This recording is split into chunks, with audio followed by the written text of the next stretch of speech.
Assalamualaikum warahmatullahi wabarakatuh. Jumpa lagi dengan saya, Ale, dalam obrolan bersama narasumber.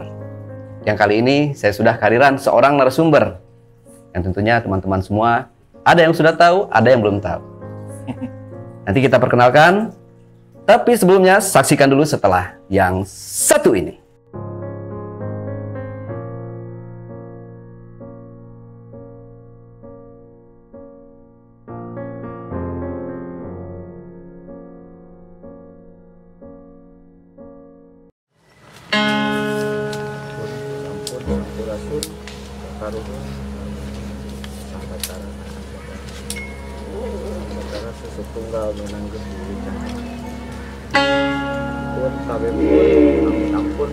Herman Lantang adalah teman saya di SMA 1 Budi Tomo.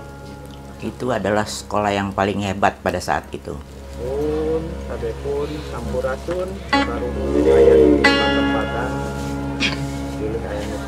Kalau dia sudah punya tekad untuk sesuatu, itu biasanya susah untuk ini. Dia tidak akan mundur sebelum itu berhasil.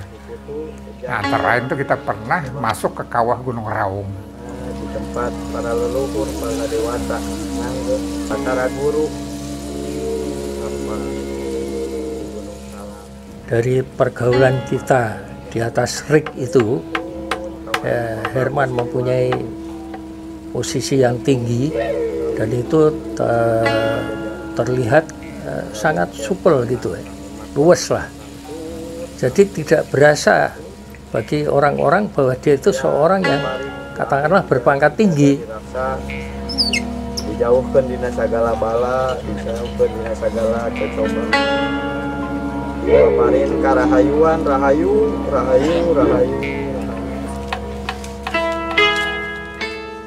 Saya merasa sangat pantas bahwa Herman Lantang itu anggota kehormatan YP. Sebab dia memberikan banyak inspirasi. Langsung atau tidak langsung, dia merasa atau nggak ngerasa, itu bagi kita banyak manfaat.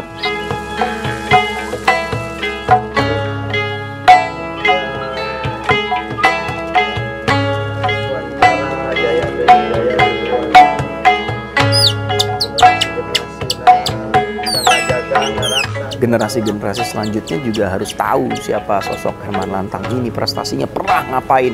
Justru di situ keberadaan sosok seperti Herman Lantang ini yang harusnya menjadi refleksi untuk kita, bahwa beliau saja yang dengan segudang prestasinya saja bagaikan padi yang makin berisi makin merunduk.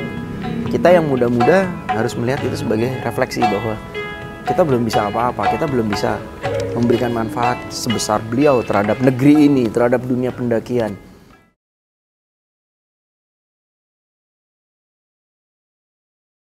Kembali lagi bersama saya Ale dan narasumber kita ada Om Icin. Malam.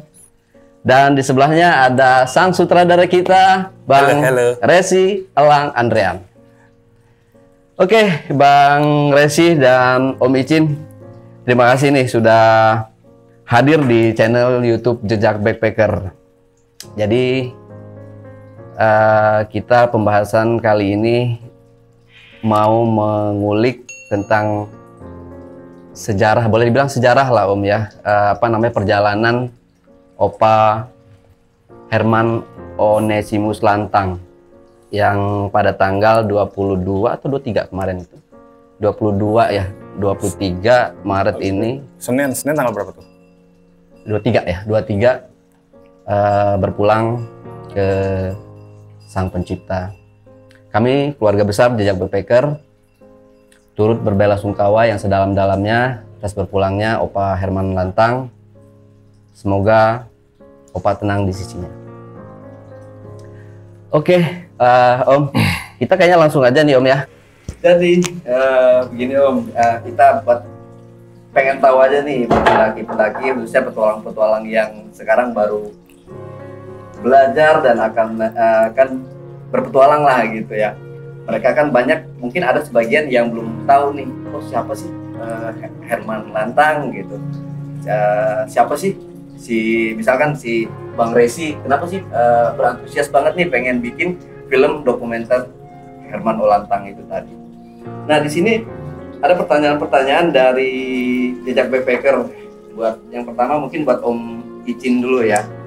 Untuk pertama kali ini Om, pertama kali bertemu atau di perjumpaan dengan Opa itu pada waktu kapan sih Om? Tahun atau perjalanan pertama kali bertemunya itu? Saya pertama kali menghubungi Herman Lantang itu pas tahun 70-an. Waktu itu saya mau ke Semeru dan saya butuh peta kan, butuh peta, dan saat itu tuh jangan dibayangkan kayak sekarang gampang cari informasi. Dulu pun ibarat informasi susah, terus juga apa namanya, orang pelit ngeluarin ilmu-ilmu itu, pelit ditanya tuh kadang-kadang suka nggak mau jawab. Nah, saya datang ke rumahnya, waktu itu saya masih SMA tuh, saya datang ke rumahnya, itu di situ istilahnya senior-senior dewa-dewa gunung ada di situ semua tuh, ada Sinar Mas Jati, ada Fedi Sulaiman. Saya datang minta peta. Itu dia, itu saya terkesannya di situ. Pertama kali ketemunya dan saya cuma anak SMA kan. Itu dilayani dengan baik. Terus juga ya care banget lah. Oke, lu datang besok ke sini, gue kopiin petanya, dia bilang. Nah, besok itu gue nggak bisa kebenaran, nggak bisa datang, lusanya baru diomelin. Tapi gue tuh nggak pernah loh kalau dia janji terus nggak datang tuh biasanya udah nggak ngurusin. Tapi ini baru nih dikasih peta Semeru komplit dengan informasinya khas tanda tangan dia. Itu khas banget, tanda tangan dia tuh khas banget, Herman Lantang gitu. Nah, di situ saya berkesan, wah, ini orang asik banget kan. Nah, sejak itu udah sampai seterusnya sampai dia meninggal tuh saya sohib banget sama dia. Jadi jangan bayangin saat sekarang ini yang gampang dapat informasi. Dulu tuh wah susah, dah apalagi senior-senior gitu mau ngasih informasi itu sama dia enggak. Dan datang mana ke SMP ke mana ke SMA dilayani dengan baik. Itu kesan pertama Herman saya gitu. Saya manggil Herman. Soalnya saya nggak boleh manggil embel-embel.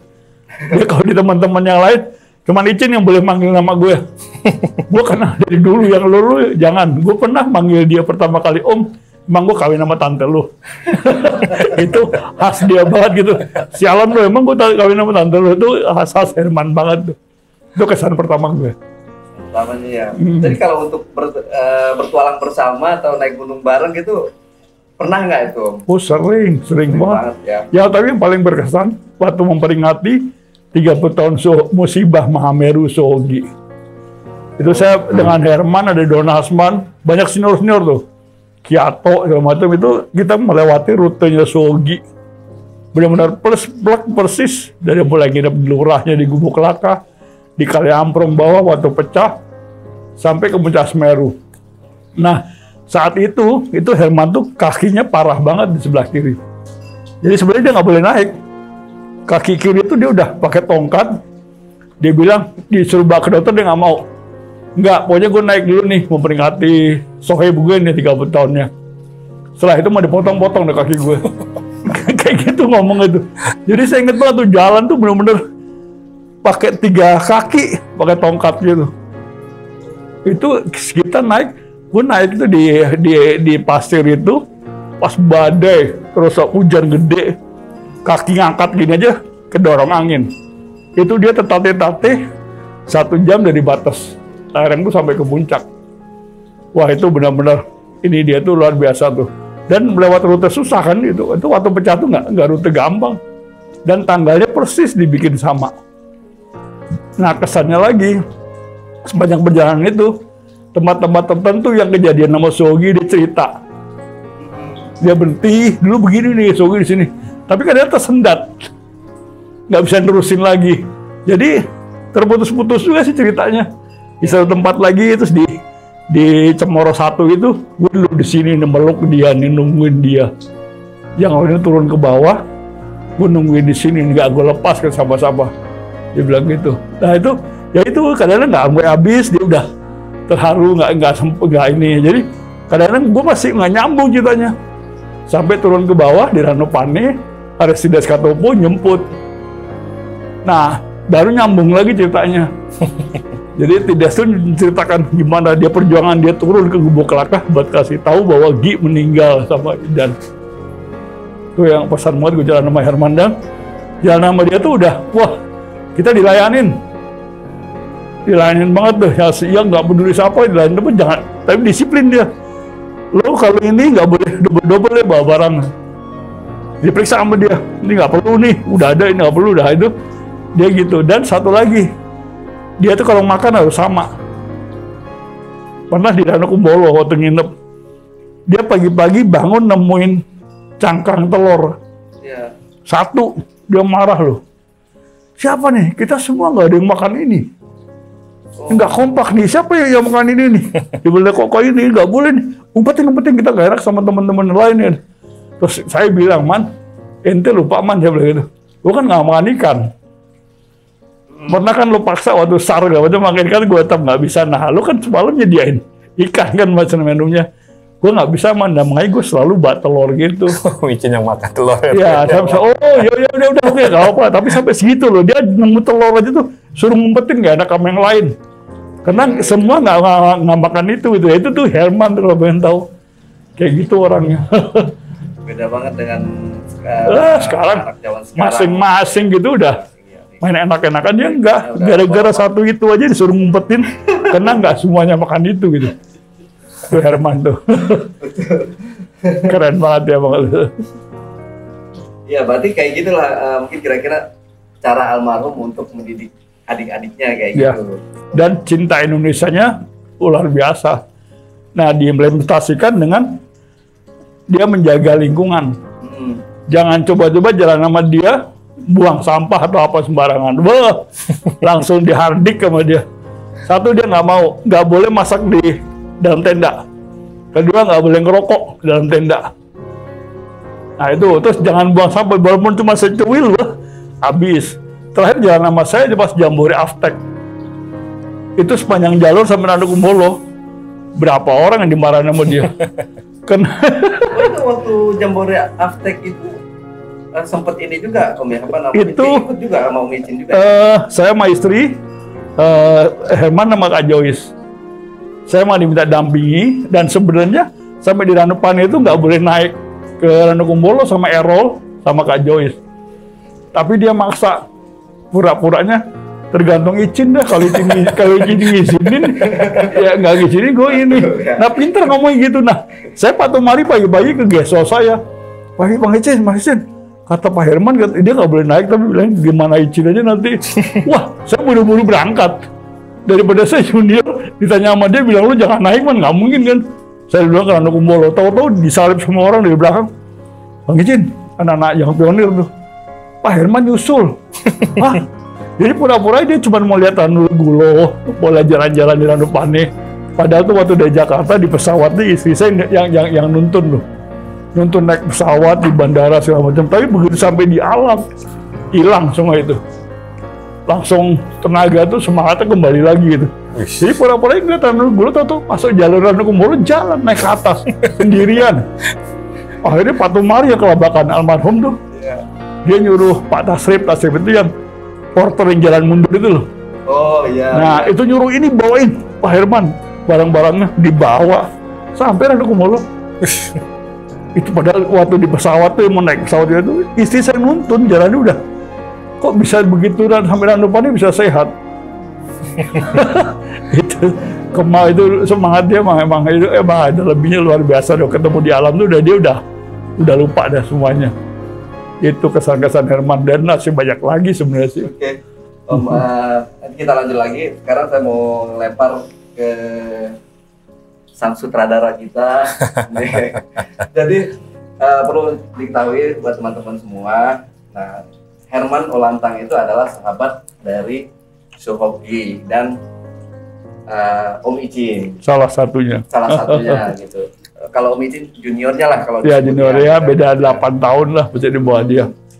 Oke, kita balik ke narasumber kita yang satunya lagi. Ini adalah sutradara untuk film dokumenter Herman Olantang. Saya tanya, ini Bang, untuk pertama kali bertemu dengan Opa Herman Lantang ini sendiri gimana sih Bang? Dan kenapa ada keinginan untuk membuat film dokumenternya ini? Gitu. Ketemu pertama sekalian kenal ya, 2014. 2014. Ya. Jadi tuh waktu gue lagi bikin dokumenter Hawa Mahameru, gue tuh nggak tahu Herman Lantang tuh siapa sebenarnya gitu loh. Jadi waktu itu gue memang lagi in-host di PH di Cibubur. Kebetulan ada rekan gue yang kenal dengan beliau gitu dan dekat, tetanggaan juga. Dia tahu gue lagi bikin dokumenter Hawa Mahameru kan, terus ini ada namanya Herman Olantang gitu kan. Mungkin bisa jadi narasumber lo di film Hawa Mahameru. Boleh deh gitu kan. Ya, singkat kata, ketemulah kita di rumahnya di Kelapa 3 ya Om ya. Iya. Situ, jadi ketemu. Lantang Agung. Setelah janjian by phone, terus langsung ketemu, samper ke sana. Ambil wawancara, udah gitu aja. Nah, saat itu sih gue merasa ya nggak terlalu bagaimana ya tentang sosok beliau ya. Jadi memang ya karena gue belum tahu kali ya dia punya karisma yang gimana gitu kan. Jadi setelah Hawa Mahameru selesai ya begitu aja sudah gitu kan. Memang dia sering datang di saat kita lagi muter dokumenter Hawa Mahameru, di saat kita ada pemutaran-pemutaran, Opa datang sama Oma Joyce. Tapi saat itu yang gue rasakan kesannya biasa aja gitu loh. Walaupun gue tahu ya dia salah satu penerima Palaui dan sahabatnya Shogi. Masih biasalah kesan pertama itu gitu loh. Tetapi semakin kesininya, gue semakin tertarik ingin tahu sih gitu loh. Ini orang sebegitu hebatnya gitu ya, tapi gue misinformasi nih gitu loh. Akhirnya ya sudahlah, dan gue riset pun juga kebanyakan orang-orang kalau gue tanya gitu ya,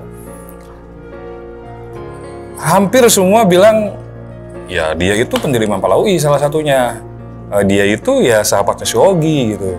Hampir semua jawabnya begitu. Dan gue ngerasa kok hampir semua sama jawabannya. Apa nggak ada cerita yang lain gitu loh? Apa nggak ada apa sih sisi lain beliau yang orang bisa tahu juga gitu loh? Akhirnya dari situ kayaknya ini nih yang harus gue up nih gitu loh. Jadi kalau kita bicara Herman Olantang, ya kalau bisa sih jangan selalu bicaranya oh dia salah satu pendiri Palaui ya. Emang dia jelas salah satu pendirinya.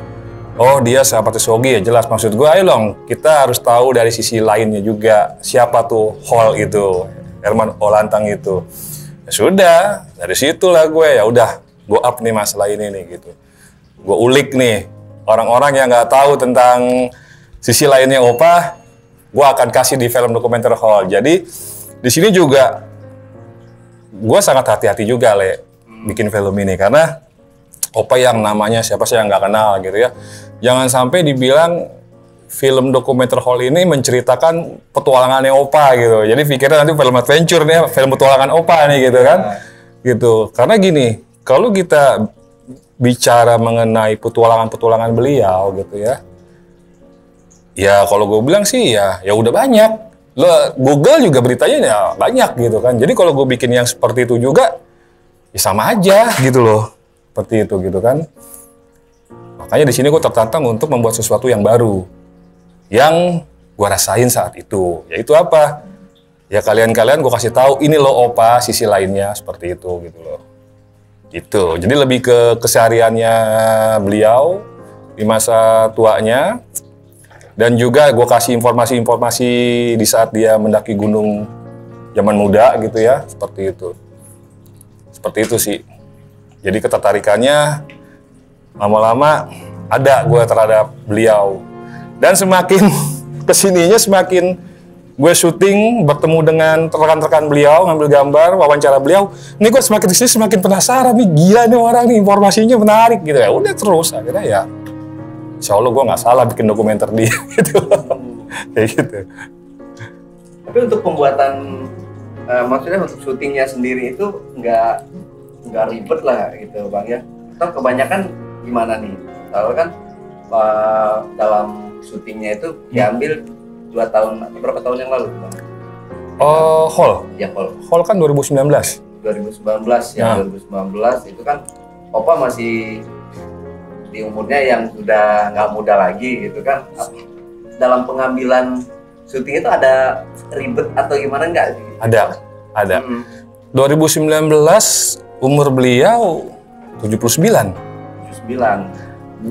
Terus kalau ditanya kesulitan gitu ya, atau ribetnya gitu, ya kita harus paham juga karena kondisi beliau udah tua dan bicaranya pun juga kurang jelas. Jadi di sini kita harus mempertegas dengan teks nanti di filmnya apa yang Opa ucapin tuh. Takutnya nanti pas nonton nih Opa bicara apa ya gitu loh, karena artikulasinya kurang jelas seperti itu. Nah, gue pun juga nggak berani ngasih pertanyaan terlalu banyak karena untuk Opa saat itu kan bicaranya juga udah agak sedikit susah gitu loh, makanya gue nggak mau terlalu banyak wawancara yang buat dia napasnya terlalu habis buat ngajak ngobrol gitu. Seperti itu sih. Jadi kesulitannya ya faktor lain sih ada, cuman yang harus gue fokus banget konsen ke di saat wawancara Opa aja, artikulasinya aja gitu loh. Kesulitan lain mah wajar lah Le, ya namanya kita syuting ya, pasti ada aja kesulitan gitu. Seperti itu sih. Sekarang tinggal ini ya, tapi kan nih si Opa artinya nggak bisa hadir dong. Tapi itu ada perasaan Bang Rezi sendiri tuh rasanya gimana tuh Bang? Wah gila. Rasa menyesal, nggak tayang kok nggak cepet gitu. Atau gimana tuh Bang? Kalau ditanya perasaan Le, sampai saat ini pun juga kalau ada yang tanya, Bang, Opa nggak nonton dong, gue langsung lemes Le. Lu nanya gini gue juga lemes Le. Karena film ini kan dibuat memang kita kasih ke beliau secara ikhlas gitu ya, secara tulus bahwa kita bikin film Opa karena emang Opa perlu dibuatkan film gitu loh. Jadi ya gue mengagumi beliau dengan dia punya karakter yang menarik buat gue gitu kan, dan dia juga punya cerita pendakian gunungnya juga keren gitu kan. Jadi emang awal mulanya kita rencananya nggak neko-neko sih ya, bikin film bukan buat dibilang keren gitu ya, bukan nanti kita bisa bisnis, nggak gitu Le. Jadi emang semata kita kasih buat dia gitu loh. Sekarang lo bayangin orang yang lo mau kasih meninggal, nggak bisa nonton tuh gimana gitu kan? Pasti kan shock lah Le, ada perasaan. Itu gue dapat kabar dari Bu Kuri. Bu Kuri itu teman SMA-nya di Budi Utomo, SMA 1 Budi Utomo. Jadi itu gue inget banget.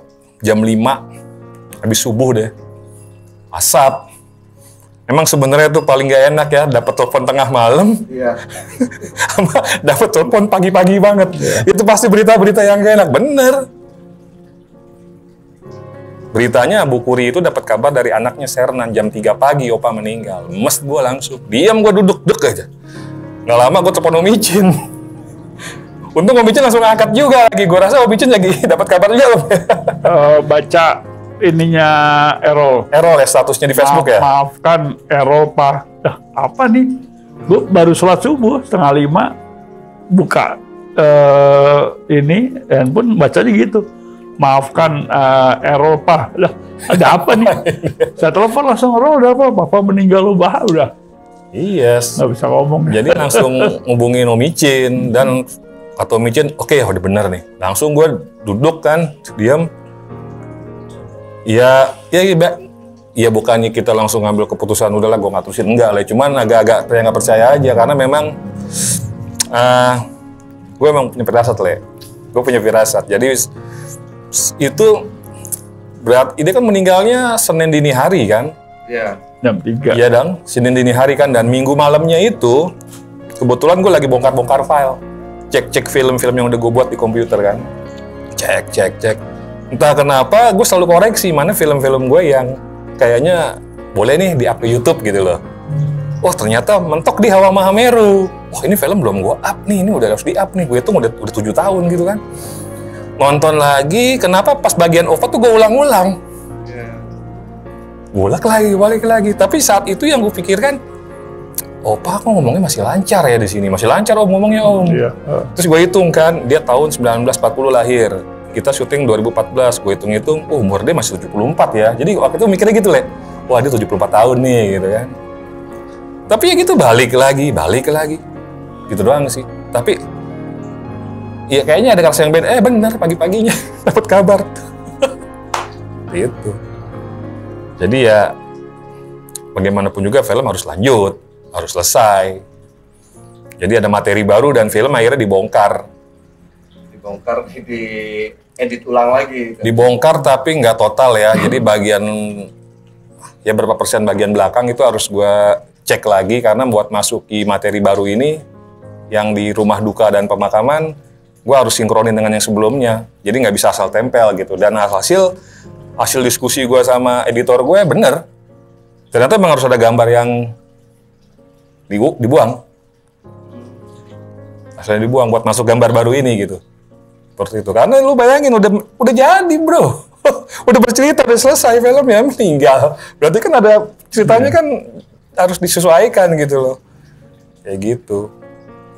Ya bagaimanapun juga ya, kita nggak tahu kan kondisi seperti ini. Semua ada hikmahnya aja sih gitu loh.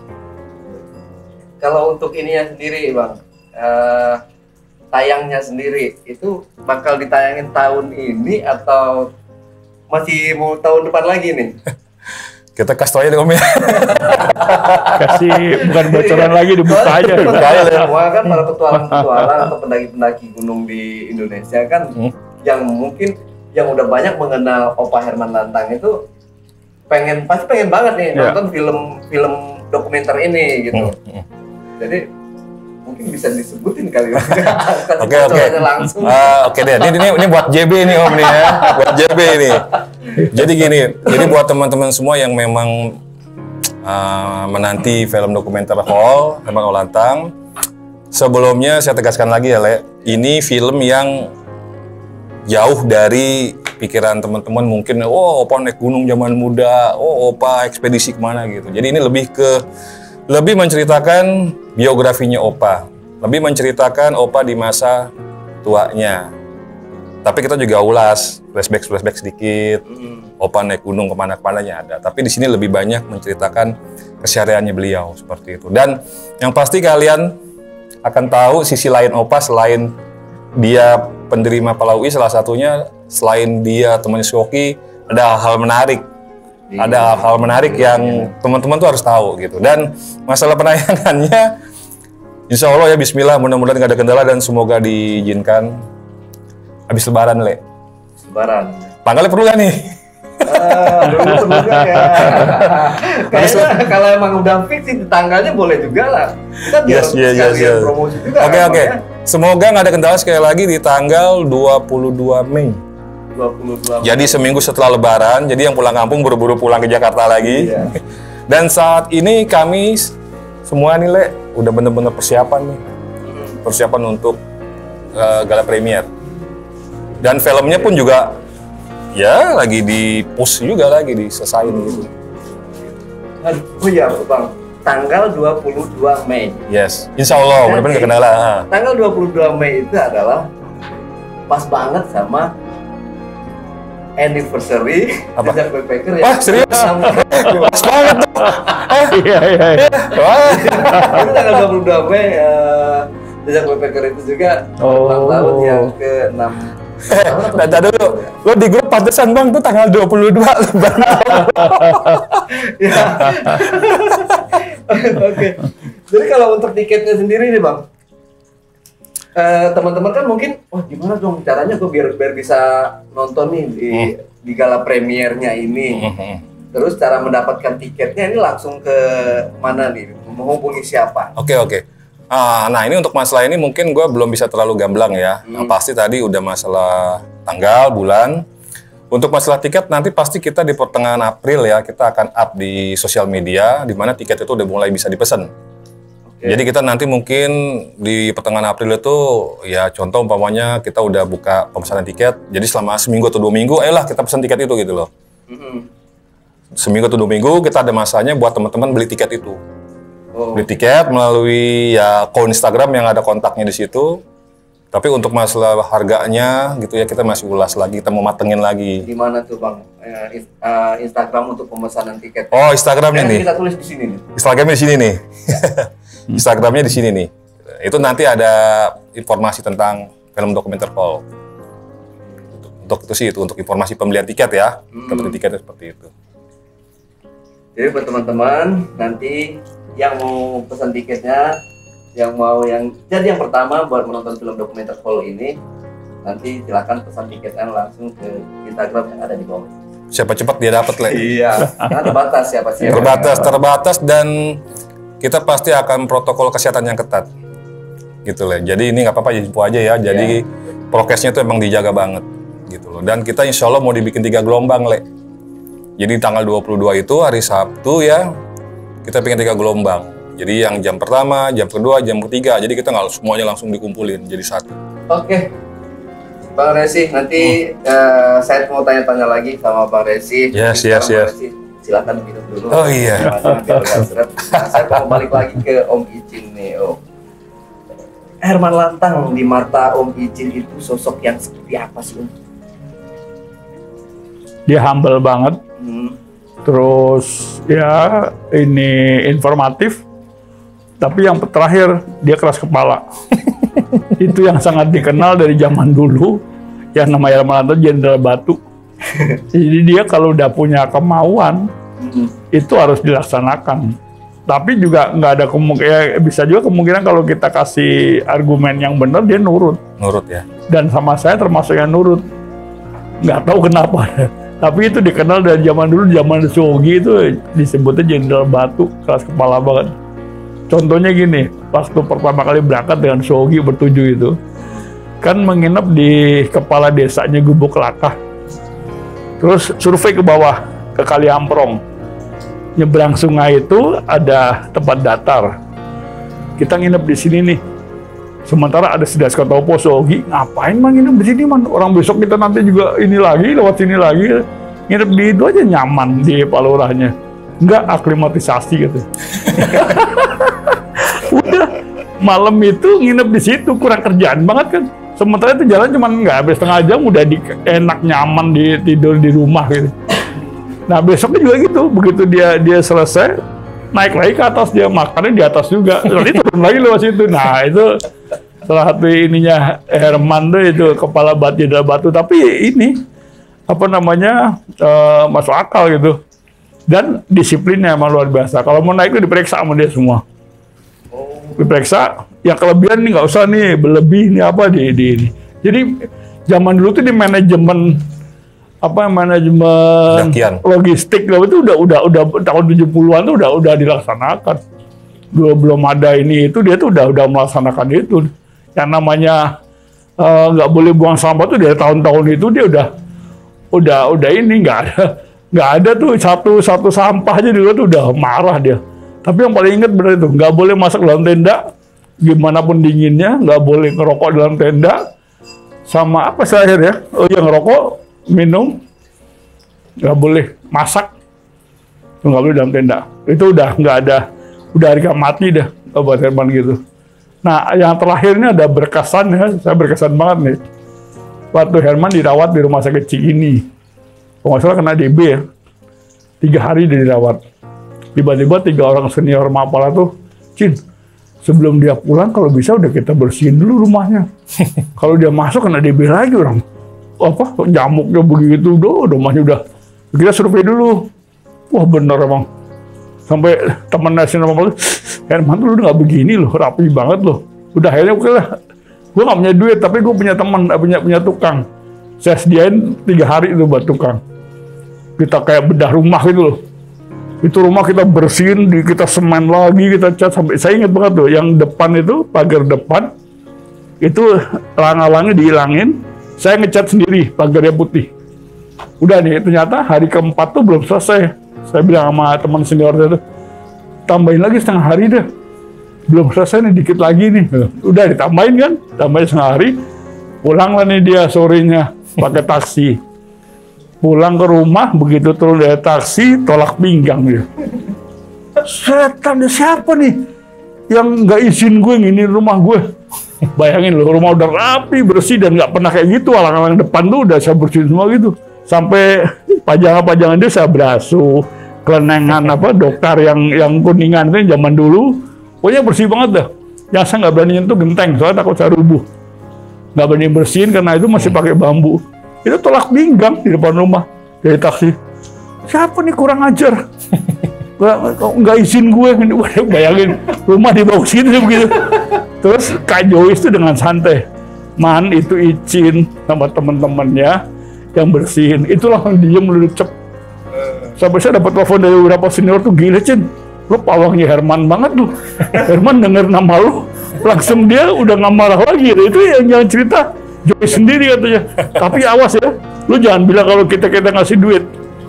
Kita kata, wah gaya dong gue, 40 juta gue yang bayarin, nggak apa-apa. Pokoknya kalau dia tahu kita ngasih duit, dia akan marah lagi. Itu Herman. Saya nggak akan saya lupa tuh. Gue setelah itu rumah itu laku. Dibeli sama orang, ya bikin. Yang di Kelapa Tiga kan, Yang di Kelapa Tiga. Kelapa Tiga. Kan sisain dikit cuma tinggal pavilion setelah hasil pembelian itu dia bikin Herman Lantang Camp itu saya nggak akan lupa. Teman-teman, lu gila pawang ya Herman banget lu. Herman dengan nama lu langsung diem lah. Tapi jangan bilang ya kalau gue yang bayarin, kita yang bayarin, marah lagi dia ntar. Aduh, saya bingung loh, gue kayak orang kaya dong, sekian 10 juta gue yang bayarin, nggak apa-apa. Itu kisah paling menarik sama Herman. Nah, kalau untuk pendiri Mapala UI Om ya, waktu itu Om Icin ikut terlibat atau gimana nih tentang Mapala UI sendiri awal pertama itu terbentuk bersama Sohogi? Enggak, saya nggak kenal Sohogi malah. Oh, nggak kenal. Jadi saya kenal Herman tahun 70-an, itu saya mau minta peta itu. Oh, saya minta peta itu, sejak itu udah terus sampai nggak sadar kalau saya belum punya nomor di Mapala. Saya bergaul Mapala itu dari 70, iya, sampai jalan ke Semeru. Saya jalan tuh sama Don, sama Dodi Johanjaya aja petualang. Don bilang, Cin, lo sama Dodi ini harusnya udah dilantik lo jadi Mapala lo. Mapala kehormatan. Kak Dodi cuma senyum deh, gue sih emang Mapala doh. Gue pikir lo dari dari TV Indosiar. Enggak, gue emang Indosiar, dia sekarang tugas ini, tapi gue emang anak Mapala. Wah nggak bener nih kalau dia bilang, wah Icin harusnya, nah ternyata sampai ke Herman. Nah disitu Herman ngamuk, ya inilah, wah nggak bener nih, harusnya Icin itu 25 tahun yang lalu udah punya nomor katanya. Saya sih nggak peduli ya, maksudnya saya di situ enjoy aja kok. Saya bukan waktu itu belum dapat nomor, udah 3 kali ikut ekspedisi.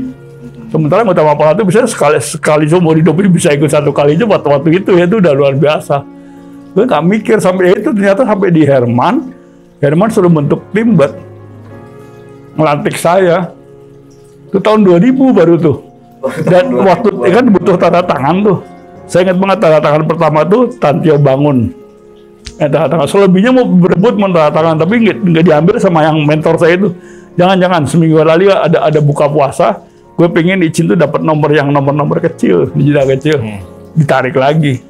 Nah waktu Herman tanda tangan dia ada catatan. Saya simpen sampai sekarang tuh dikasih fotokopinya. Ini nggak bener nih, Icin harusnya 25 tahun lalu dilantik dari Mapala. Jadi saking udah di situ tuh, jadi karena nggak sadar kalau bukan Mapala. Sampai 3 bulan dulu masih ramai tuh. Akhirnya, gue pikir lu udah ada nomor, udah segala macam deh ini omongan itu. Nah, saya sebenarnya nggak mengarah, tapi saya bersyukur dengan setelah saya dilantik itu lebih enak gitu. Selama ini saya nggak pernah ngaku saya anak Mapala UI. Tapi selalu orang dengan sendirinya itu. Tapi setelah begitu udah dilantik itu gue punya nomor. Orang biar punya aku Mapala UI, kalau nggak punya nomor tuh bukan Mapala UI. Kalau udah ada nomor itu ya udah sah. Nah waktu itu biasanya setelah anak-anak baru kan sama junior di ini, lo bikin kopi lo, bikin teh lo. Gampang lo ke depan aja lo pesen kopi, lo pesen teh botol ntar gue yang bayar. Ngapain bisa depan sih gue yang bikin? Sialan lo, kan nomor lo nomor kecil. Nomornya boleh kecil, tapi jam terbang kan jauh lebih tinggi gue loh. Itu khas ciri bercandaan di Mapala begitu. Jadi kalau Opa itu sendiri, boleh dibilang kalau sekarang ini tuh bocor lah gitu Om ya, bocor tapi dia tegas. Benar. Kayak gitu. Itu bocor banget ya, kalau kata-kata sialan lu itu udah sering banget nih ngomong gitu. Tapi dengan maksudnya sayang, bukannya maksudnya sayang, sialan lu itu udah biasa. Ya kayak manggil om, emang gue kawin sama tante lu, lo manggil gue om. Kayak gitu-gitu itu. Ya sialan lu tuh sering keluar sama dia tuh. Saya juga kena pernah om bilang sialan. Tapi itu sayang, bukan ada marah. Tapi sialan aja kita ketawa. Iya gitu. Benar. Nah ini mungkin untuk Bang Resi dengan Om Icin. Kenangan terakhir bertemu atau apa sih yang seingat dari Om Icin terakhir ketemu lah gitu mungkin ya, itu kapan sih Bang? Saya dulu. Boleh Om Icin dulu. Waktu ada ulang tahun yang pionir di Malang, itu saya kebagian dampingin Herman sama Kak Joyce. Perjalanan dia terakhir keluar kota tuh. Itu tahun berapa itu? Berdua tahun yang lalu. 2019 ya? September tuh, 2019 ya. Saya tadi mau naik pesawat lain, tapi Herman tuh maunya Garuda. Saya diperintahin buat anak-anak yang pionir, Cin, dampingin Herman dong. Tiketnya 2 kali lipat. Kalau Garuda kan 2 kali lipat. Jadi dampingin dia sampai sana, wah itu saya ngeliat gimana bahagianya dia. Dia bisa ke Malang lagi gitu, terus ke Ranupane. Oh ya udahlah ke tempat-tempat tertentu yang dia dulu berkesan banget, ketemu anak angkatnya, ketemu Pak Tumari. Nah itu saya itu bukan dia aja, Tidas Katopo juga senang banget, tapi pulang berapa 2 bulan kemudian Tidas meninggal. Nah itu yang itu saya ngeliat, tapi itu keras kepalanya dari mulai sampai udah keras kepalanya keluar. Turun di bandara, di pesawat udah bisik-bisik, Cin gue mau langsung ke Ranupane. Lah kan Ranupane kan 2 hari lagi schedule, enggak gue mau langsung ke sana, mau makan siang di sana. Udah saya diamin aja, dia udah khas dia dah.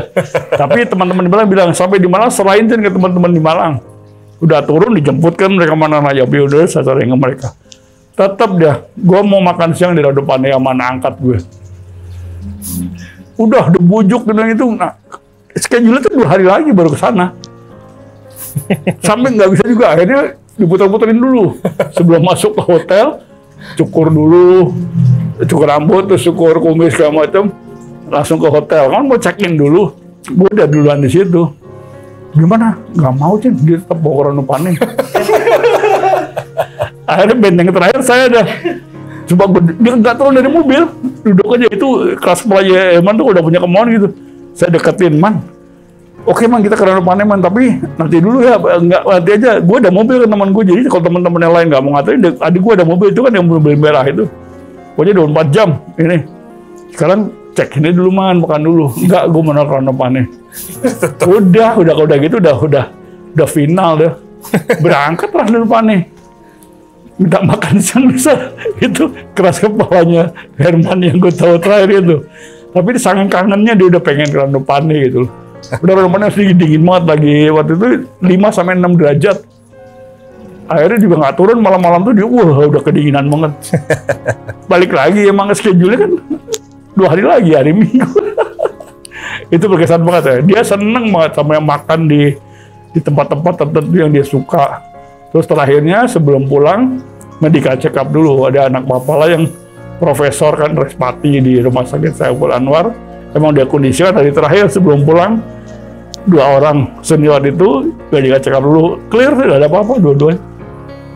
Belum pulang, jadi memang mungkin perjalanan itu aman. Aman bener. Gitu, Le. Lanjut ke Bang Resi.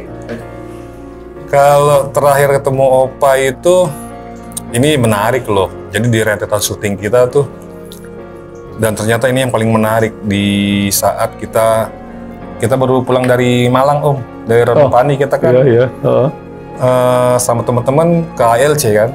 Jadi dari Ranupane, dari Malang sampai Jakarta. Saya emang schedule kan, kita kayaknya akan wawancara lagi nih Opa gitu. Jadi kita beberapa hari kemudian kesana lagi ya. Di Januari ya Om ya, kita belum pandemi kan. Kesana. Kita nggak menyangka ya, jadi pertemuan saya tuh sama dia itu tatap muka ya itu di wawancara terakhir dan memang scene terakhirnya dia. Scene terakhir di film, jadi tuh wawancara dia tuh terakhir. Jadi scene terakhirnya dia wawancara, terakhir kita ketemu tatap muka. Ya emang sih pas bulan Juli kita IG live ketemu gitu, tapi buat tatap muka langsung tuh di bulan Januari itu yang pas syuting terakhir, dan sangat menarik di syuting terakhir itu. Jadi hujan gitu kan, wah dramatis banget deh gitu. Udah hujan, gue dikasih kado sama dia gitu. Kadonya itu berupa momen yang akhirnya gue tangkap dalam satu kamera, dalam gambar ya, dalam kamera gue ambil gambarnya, dimana dia lagi sibuk sendiri ceritanya. Ini bocoran gue kasih nih, jadi biar teman-teman beli tiketnya ya nonton. Karena ini menarik nih. Dia sepertinya sibuk nyuruh pembantunya si Ana itu kayak suruh ngambil. Kan ngomongnya yang gue bilang tadi kurang jelas ya. Iya. Air panas, apa itu air panas gitu? Mau ngapain gitu air panas gitu? Itulah makanya kita kan dokumenter tuh emang benar-benar harus peka ya. Jadi kita harus nggak boleh kecolongan lagi gitu. Ini ada nggak beres nih, ini ada sesuatu nih. Udah kamera langsung gue deketin, sesuatu standby aja kira-kira. Udah tuh gue paham deh. Rekod tek aja. Panas, cie. Dia ternyata mau bersihin gigi palsu. Oh. Jadi dia bersihin gigi palsunya, bro. Anjir, dalam hati gue, ini dia ternyata nih. Itulah yang menurut gue kado spesial, dikasih gambar menarik gitu kan, dimana dia nyuruh ambil air panas sampai sikat gigi palsu dibersihin, bro, disikat. Disikat, gigi palsu dibersihin. Gue sih liatin aja gitu kan. Kamera roll. Pasang deh tuh. Satu. Bersihin lagi. Udah gitu kan ada anjing dia. Ini ada anjing.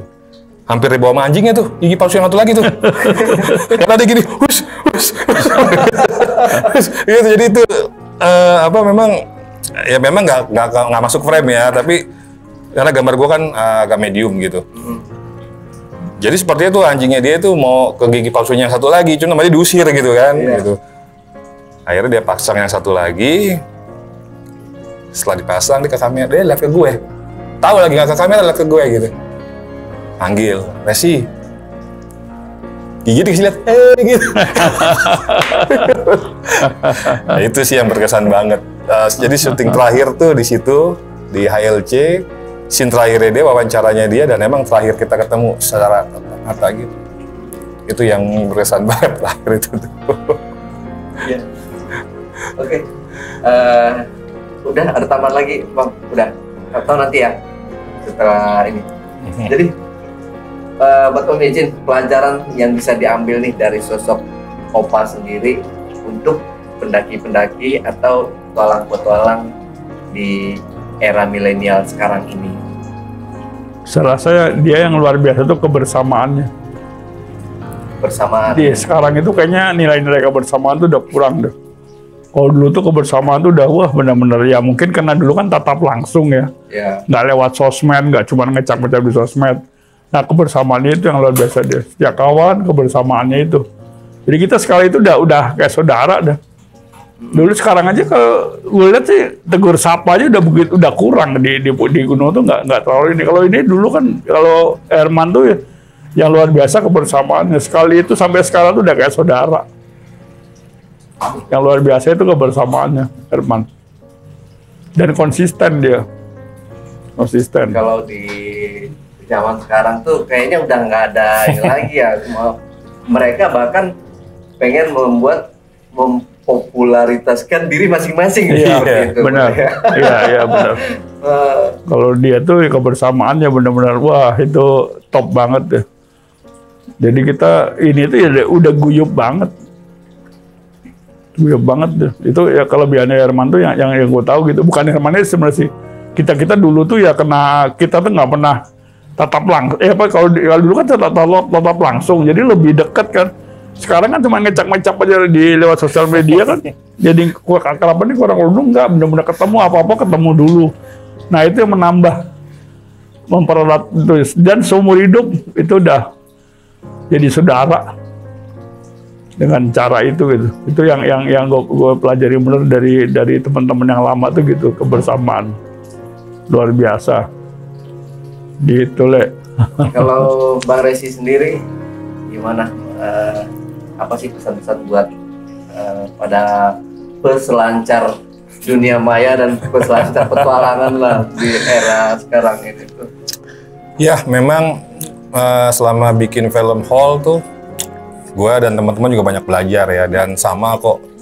Jadi ayolah kita lebih peduli dengan alam, kita lebih peduli dengan teman mendaki kita. Jadi jangan egois lah gitu, seperti itu.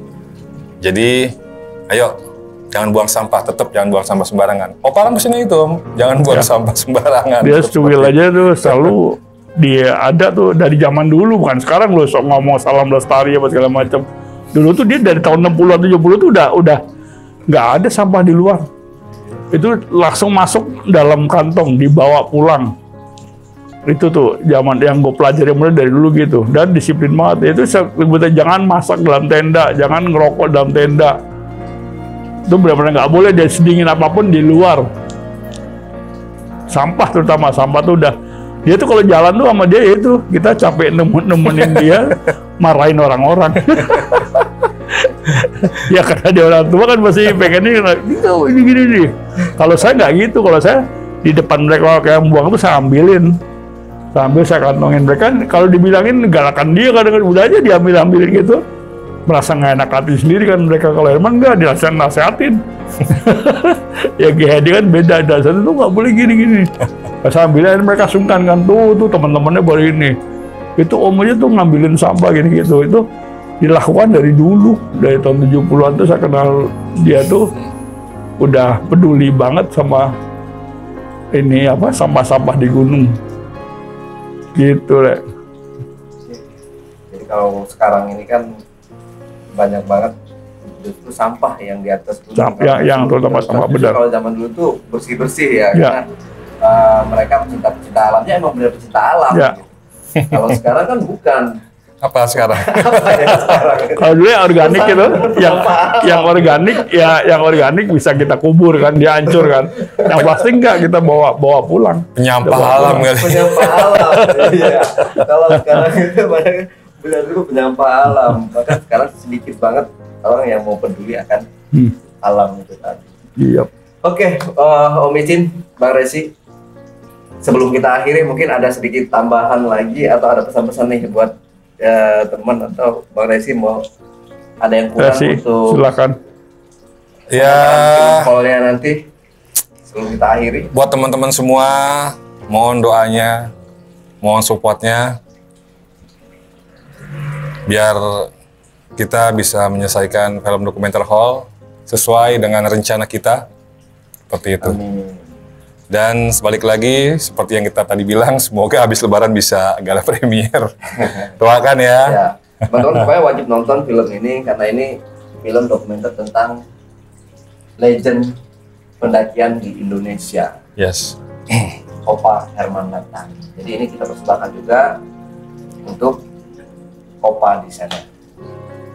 Dari Om Icin sendiri, Om, Sampai ketemu di nonton bareng film dokumenter Herman Lantang. tanggal 22 Mei. Mei. Tunggu. Lu mau tau nggak kenapa gue dibilang sialan? Jadi ceritanya gue sampai sana ke ALC, gue nggak bilang Opa. Oh. Gue ngambil gambar aja kan, footage, selesai, gue laporan dong sama Oma, saya mau ketemu Opa, Res, sini deh. Tahu nggak dia ngomong apa sama saya? Itu siapa itu? Ngambil gambar, saya nggak punya janji sama wartawan, dia bilang gitu. Dia nggak tahu kalau gue itu, gue yang datang. Iya. Saya nggak mau ketemu, dia bilang gitu. Saya nggak ada janji, udah ngapain ngambil gambar, dia bilang gitu. Yakin Oma, dia ngomong gitu Res. Dia nggak tahu kalau kamu yang ngambil gambar, dia kan gagal. Dia lagi duduk kayak di rumahnya, lagi denger musik gitu. Dia ngebelakangin gue. Salah kamu masuk Res. Dia pasti kaget. Bisa jadi kamu dimarahin, dia bilang gitu. Bismillah aja ya enggak lo. Buka pintu. Kalau Opa dia kaget. Sialan lo. Dia bilang, lu yang ngambil gambar dari tadi nih. Itu khas dia tuh. Khas dia. Sialan lu gak ngomong-ngomong lu. Jadi ternyata yang gue lihat dari tadi tuh lu ngambil gambar gini. Gue udah bilang sama Oma, gue gak pernah punya janji sama wartawan. Gue gak mau ketemu. Ya, itu gue pas sampai di situ ya udah kita ngomong bercanda, udah. Itu sialan gue tuh Om, sialan gue dari dia tuh Om tuh. Makian dia. Tapi sialan yang sekarang lucu aja gitu. Seorang yang kan terkenal tegas ya, keras gitu ya, tapi ternyata ya kalau kita bisa ambil hatinya sih, bisa nerima. Bisa ambil hatinya juga lunak juga. Oh, satu lagi ya. Waktu kan selama ini Landy-nya tuh nongkrong aja di depan HLC tuh. Wah, udah akan jadi besi tua lah. Udah nggak ini itu berkali-kali mau dijual nggak laku, nggak ada orang nawar juga murah gitu. Nah pas lagi pemakaman itu 3 orang teman-teman junior saya tuh deketin, Bang Cin, landingnya kita ambil yuk, kita selamatin dulu sebelum orang lain ngambil gitu. Boleh aja, langsung saya tutup dia roll, jangan dibuang, dikasih kemana-mana. Soalnya udah 3 kali orang mengambil, orang disangka rongsokan. Terus belum yang mau nyolong. Ngeri itu kalau nyolong itu. Udah mau diambil, udah. Jadi setiap malam tuh stres di situ tuh jagain itu. Terus yang udah ada yang mau, pandemi. Udah yang mau dari Semarang, pandemi nggak jadi diambil, sampai sekarang udah nggak. Itu begitu meninggal, besoknya saya langsung datang bawa towing gitu. Selamatkan udah. Nah, itu nanti akan jadi, ya, sejarahnya jadi berkelanjutan tentang itu. Dan insya Allah kalau film itu jadi tayang dan udah selesai ininya, Landy itu akan bisa jadi spot foto di tempat pemutaran filmnya. Jadi Landy-nya dipajang, Le. Iya. Ya doakan, bismillah. Doakan terlaksana. Oke. Om Icin, terima kasih atas waktunya, Bang Resi. Sama-sama, Le. Sama-sama. Waktunya. Nah, Japekers, itulah tadi obrolan saya bersama Om Icin dan Bang Resi. Jangan lupa untuk selalu support channel Japekers. Subscribe, like, komen, dan share video-video YouTube Jejak Backpacker. Wassalamualaikum warahmatullahi wabarakatuh. Waalaikumsalam warahmatullahi. Terima kasih Om sekali lagi. Sampai ketemu. Makasih, Le. Selamat malam.